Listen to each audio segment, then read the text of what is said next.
Moment that yung kukurap-kurap na Raider JFI.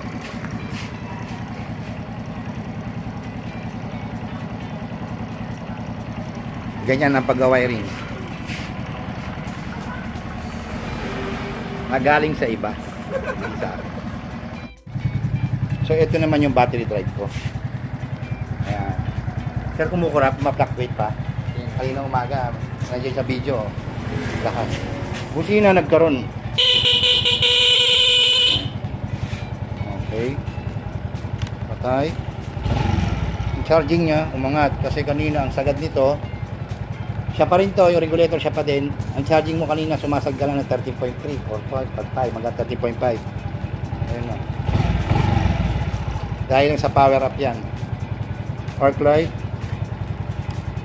Headlight. Steady na. NDL niya. Ayan. Ayan nyo. Kumpara nyo yung kanina saka yung ngayon. Yan yung tanong dyan. Ang pagkakaiba kung alin ba? Battery drive nyo o battery drive ko? Hindi mo mapapakurap yan kaya ganyan. O, hindi. Wala ring ngongo. So shoutout kay sir. Galing pa siya ng Tagig. Shoutout sir, Tagig.